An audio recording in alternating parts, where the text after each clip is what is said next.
Hey guys, so we're starting 8.2, which is our conic section about ellipses. Okay? So you'll see this conic section formula sheet I have on my screen. I have this available to you on the assignment.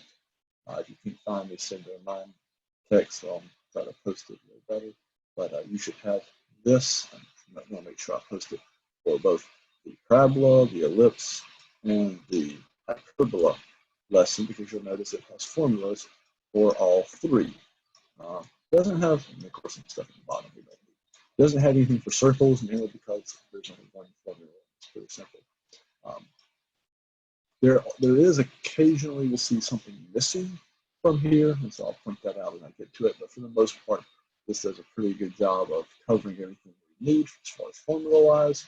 So just have this handy. If you want to print it out so you can write on it, that would be super helpful. But if you don't have access to a printer, that's okay. You might just want to copy them down. But we are going to refer back to this a lot. So either way, just make sure you have this open. Okay. So we are using ellipses, so we're going to use this middle one here. There we go. All right. So what is an ellipsis? So I go over to right here. I'm going to try to annotate best I can on the ellipses. There we go. So there's two kinds of ellipses I have.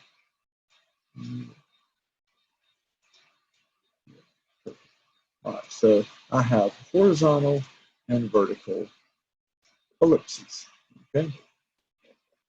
Now, so this one right here is horizontal. This one over here is vertical. So left side horizontal, right side vertical. Not too hard to figure out why we call them horizontal and vertical. The horizontal one is wide, the vertical one is tall. Okay. So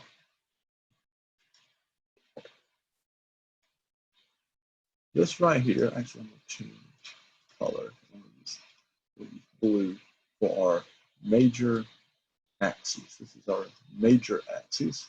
Do it in blue. Okay. And right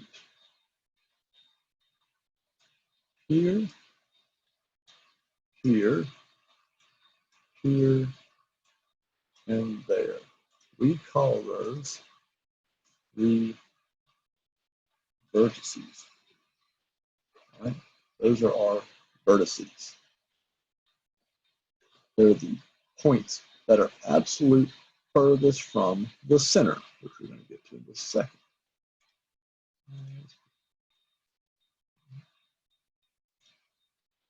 If I draw a line this way, oops,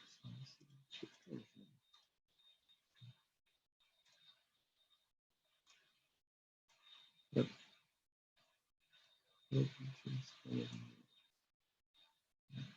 This is my minor axis. These points right here, there, there, there, and there. These are called co-vertices.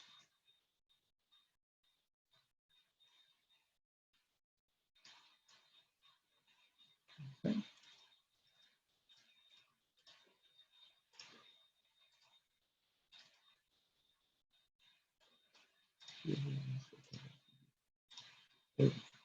All right, so our vertices are co-vertices. And right in the middle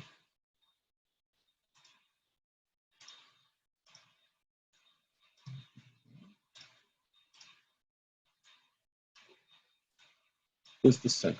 Okay?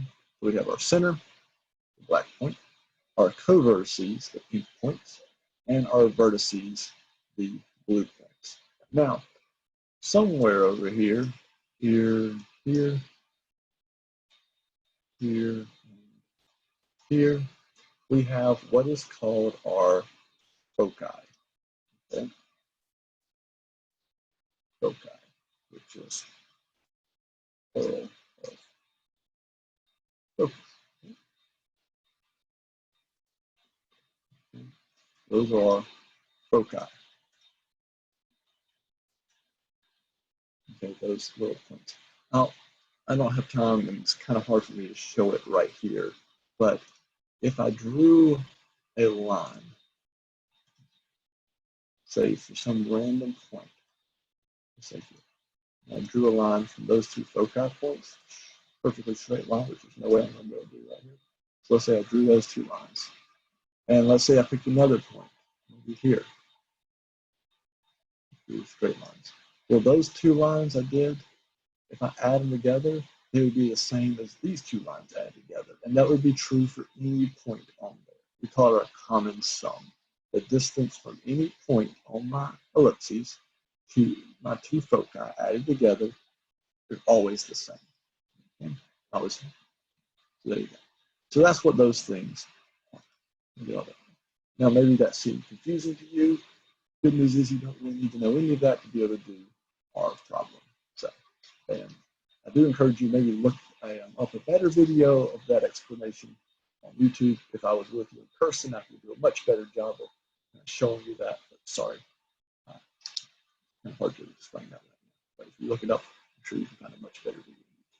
Well, let's get to how we actually solve this problem. So, number one, we have an ellipse. All right, we know it's an ellipse because of the plus sign right there in the middle. So I have something squared plus something squared. It equals 1. That gives away its ellipse. But you might be looking at saying, well, a circle had a plus sign, and if it had a radius of 1, it equals 1. How do I know this is an ellipse and not a circle? Well, the other thing is it's a fraction with denominators. So those two denominators, the fact that those denominators are different, tell me it's an ellipse, not a circle. Okay, so I'm going to write our problem down. Yes, 2 squared over 64. Okay. Actually, before I write our problem down, I have it right here. Hopefully, you can see it on my screen. I don't know. Me making it bigger over there. All right. So let's go over to here. Right. Our formula sheet. So here's my equation. Now, do I have a vertical ellipse or horizontal ellipse? Well, how I find out is I look at my denominators. Is the bigger number under the x or the y? Because for ellipses, the bigger number is the a. Okay. Well, I'm looking at these two. That one is bigger than this one. Okay. So 64. I'm sorry. 64 is larger than 6.25. So that this it has to be my a. So since the bigger numbers under the y, then in this case are vertical. Okay, this is vertical. If the bigger number was under the x, it would be horizontal. Okay, so that's how I figured it out. Let's figure out the center. The center is just like I did with circles.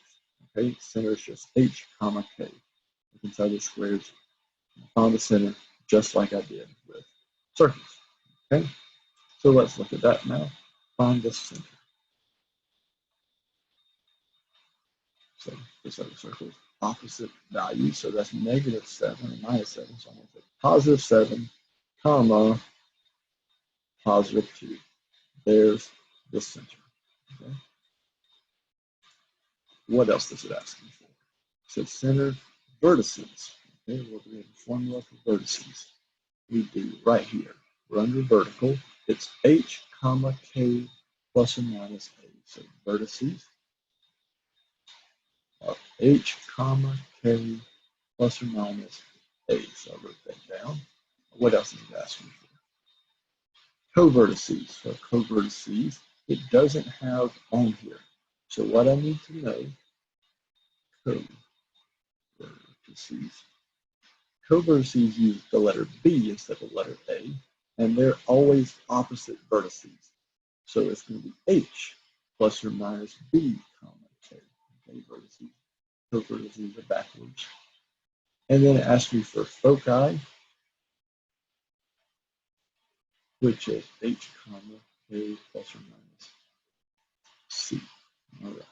So I believe that's all they asked me for. Yeah. So let's see how we find these. I'm just going to plug my values in. I know that this right here is b squared. I know that this right here is a squared. So because of that, this, my b, has to be 5, and my a has to be 8. Okay, just using our formula. So now if I plug in, my vertices are h, which is 7, comma k, which is 2, plus or minus a, which is 8. Well, that's going to give me two different coordinates. It's going to be 7, comma, what's here? 2 minus 8 is negative 6, and 2 plus 8 is 10. Okay, so circle those.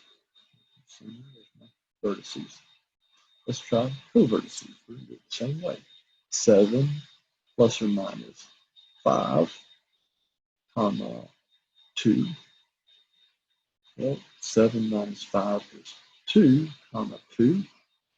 And 7 plus 5, that's 12, comma 2. All right. And then lastly, forgot. What has the letter C? And there was no C in the formula for this, but let's see. Back over here. Let's look at the bottom. It says equation. I can highlight it. Let's see if I use my right here. Equation that relates A, B, and C.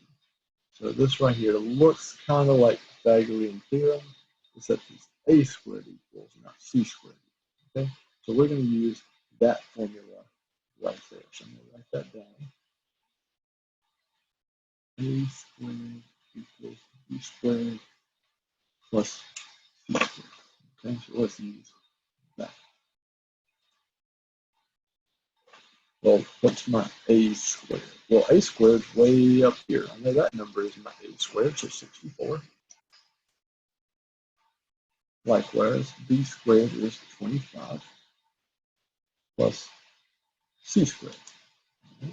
Well, let's subtract from the calculator. I have 64 minus 25. Now you get 39, so I get 39 equals c squared. Now, 39 I know does not have a perfect square root, and I know that 39 is 3 times 13, and 3 and 13 aren't going to break apart, so I can even simplify that square root, and that's okay. So c equals the square root 39. But the fact that I cannot simplify it to be a regular number actually makes this problem simpler, because I'm going to plug my values in. I'm going to get h is 7, k is 2, plus or minus the square root of 39. And there's no circle. I don't even have to do any more simplifying steps because there's nothing else I can do that. So that's how we do number 1. Right, the next one. Right. These are problems that are in groups of 3. So I'll show you the answers of 2 and 3. Pause the video if you want to try them before I show you the answer.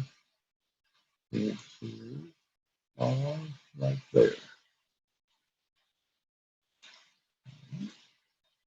Next one we're going to do is number 4.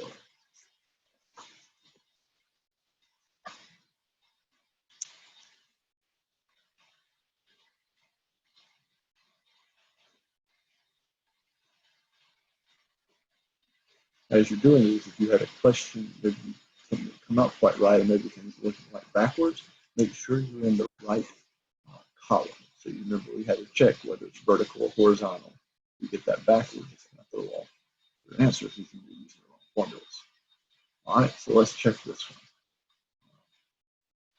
My problem has 49 under the x squared, 64 under the y squared. So again, the bigger number is under the y. So again, I'm using the vertical.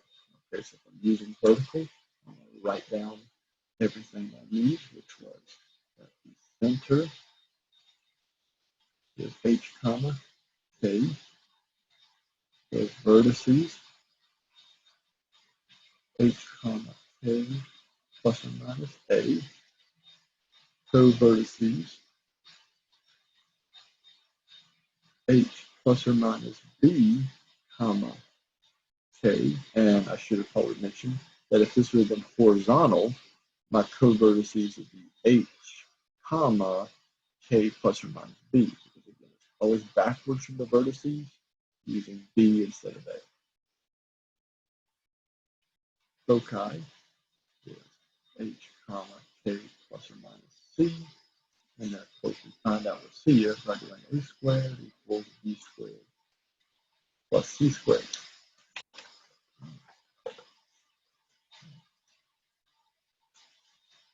Let's see how we do. Well, notice there's nothing added or subtracted to x and y in this one. Well, when that popped up with a circle, it was just x squared and just y squared, that meant the center was at 0, 0. And that's exactly what it means here. 0, 0. H is 0, k is 0. Well, let's also know that that is not b squared. That is not a squared. So b is 7, a is 8. So now vertices are 0, comma 0, plus or minus 8. So that means it's 0, comma negative 8, 0, comma 8. There's vertices. How about co-vertices? Well, it's 0 plus or minus 7, comma 0. Well, that means it's negative 7, comma 0, and positive 7, comma 0. For foci, well, I have b and a, I don't have c, so let's plug in over here. H squared is 64, b squared is 49, plus c squared. I need to subtract. So 64 minus 49, 15. Again, doesn't have a perfect square root, and that's okay.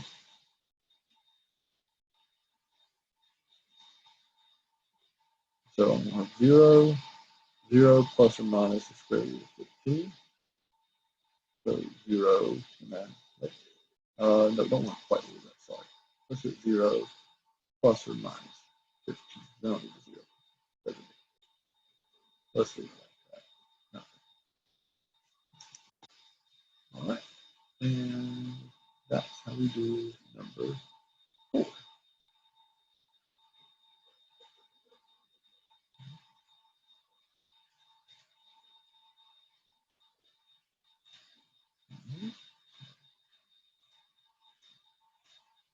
Correct answers for 5 and 6 are there.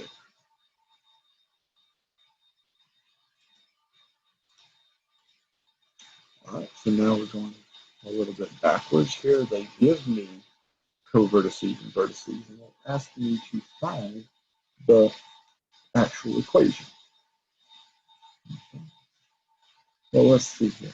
What do I know from this? Well, here, my vertices, and look at which value is staying the same. Or maybe easier to think about this as which value is changing. Well, for my vertices, the x value is changing. Did you see that? How the negative 9 is staying the same. It's only the x value is changing. For all of these, vertices, co-vertices, or foci, only one value is going to change. It's either the x or the y. The other is going to stay the same.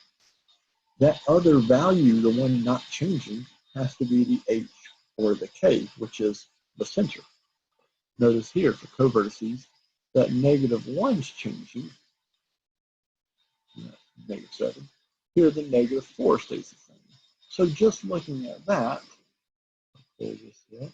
Let's look at our formula sheet. Make it a little smaller.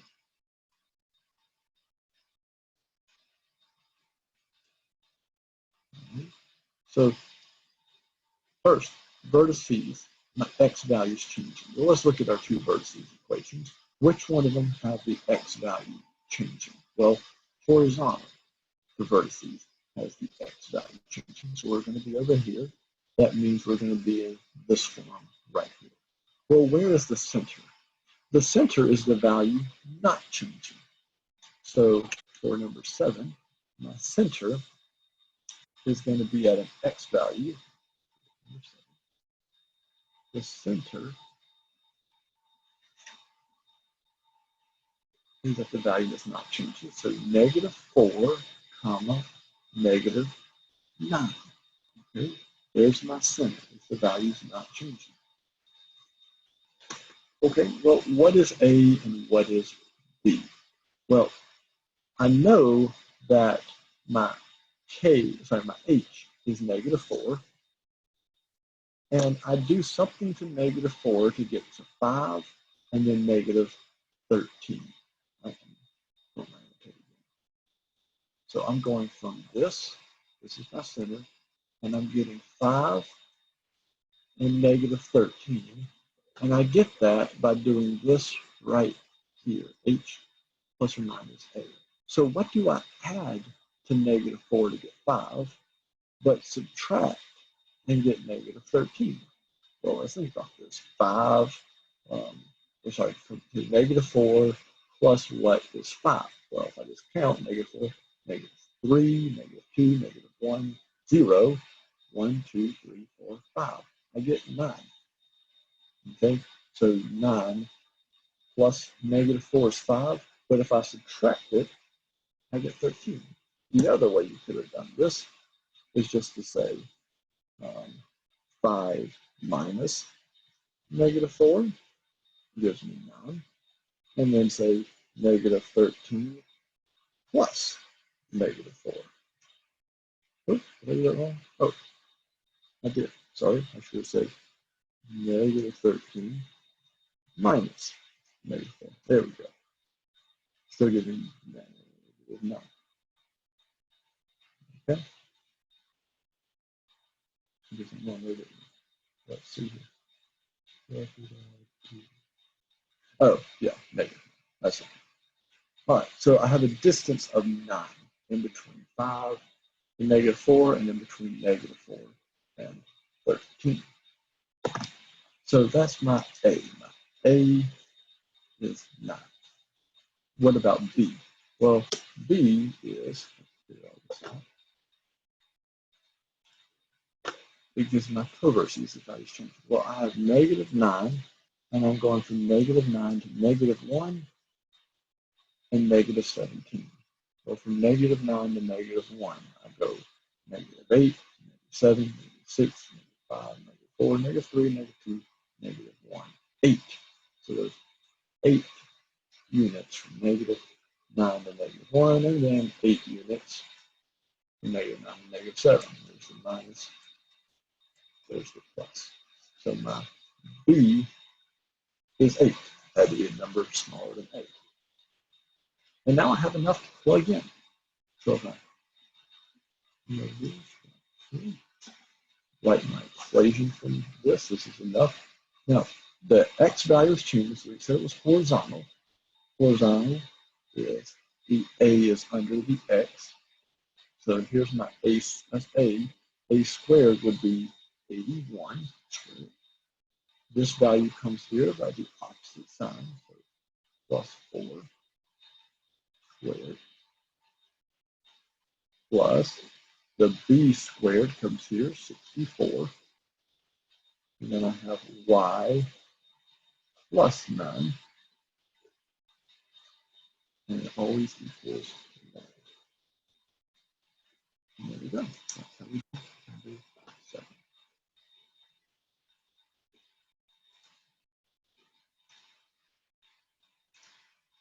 All right, the answer is 8 and 9.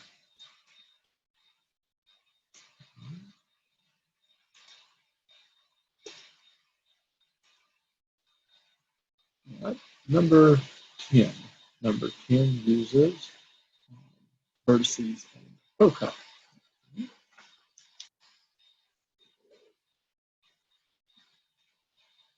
So again, I'm going to look and see what's staying the same, what's changing, and also thinking about, well, which one is this, vertical or horizontal? Well, if I look at my vertices, what value is changing? The x value is changing. So again, for vertices, the x value is changing, horizontal. So I can look at the vertices, x value is changing, has to be horizontal. The foci, the x, I see this little plus or minus thing. That also tells me something very helpful. Now, if you'll notice, up till now, every time we found the foci, it's always been square root. That almost always happens. And that's actually really helpful because notice here, they have plus this, minus this. So plus and minus, that's the C. That value right there, that is my C. Okay? Which means that this is H, this is K. There's my center. Okay? Well, that's really helpful because now I say, okay, well, negative 5 plus what is 5? Negative 5 minus what is negative 15. So what is my A? How am I going from negative 5 to these two x values? Well, A has to be 10. Negative 5 plus 10 is 5. Negative 5 minus 10 is negative 15. So there's A, there's C, and then I can use an equation to find out what B is. So let's write down this. So for 10, we said A is 10, C is 2 square root of 21, and the center is negative 5, 8.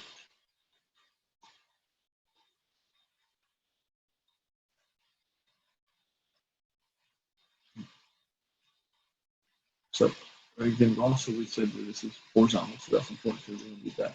So A is going to go under the X. Okay. So let's find out what B is first. So A squared equals B squared plus C squared. A squared would be 100. I don't know what B squared is. The square of this, I square the outside number, it would be 4. And then I square the square root, which would just give me 21. Right? So I'll say 100 minus, what's 4 times 1?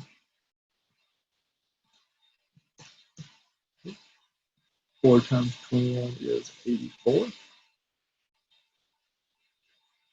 B squared, 100 minus 84, 16. All right, so B squared is 16, which means B has to be 4, but I don't really care because all I need is the B squared to plug in. So I have X, and then my center, negative 5, so plus 5, over A squared, 100, Y, and then my Y value, sorry, minus 8, over B squared, which is 16, and there we go.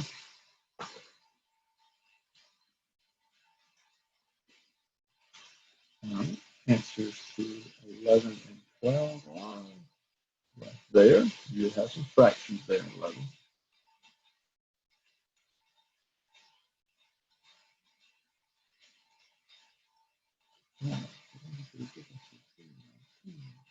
All right, so our last one, number 13.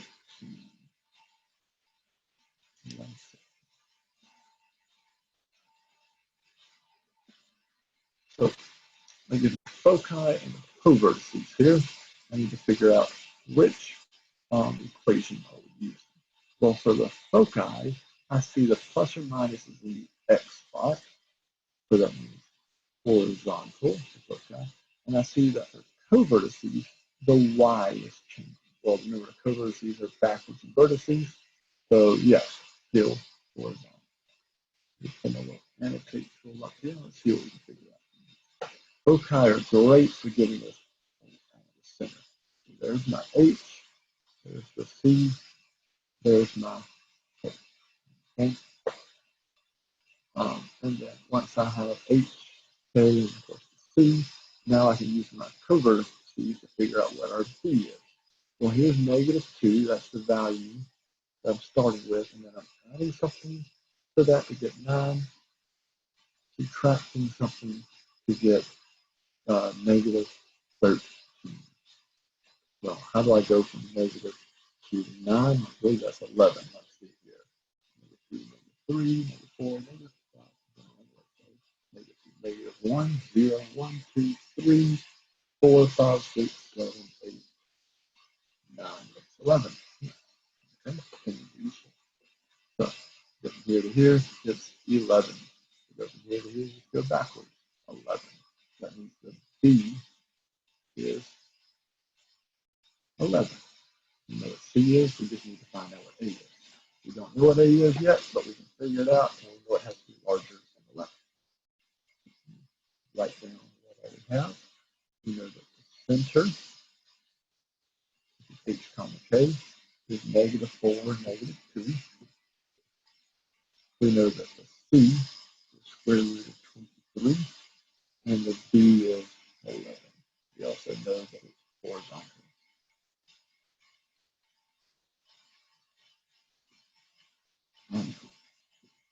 So X plus 4, Y plus 2 is 1. I know that. I know that the B is going to be under the 11. B is 11, so it's under the Y. So squared is 121. And then to figure out A is A squared equals B squared plus C squared. Right, don't know what A squared is. B squared is 121. C squared is just 23. Add those together, and I get 144. There's A squared. It goes right here. Of course, there's 12 squared. All I do is, and there's number 13. I'll go back just so you can see the answers to the last two questions. 14, 15 are right there. Okay. Good luck with those. Let me know if you have any other questions, and I'll try to do it individually.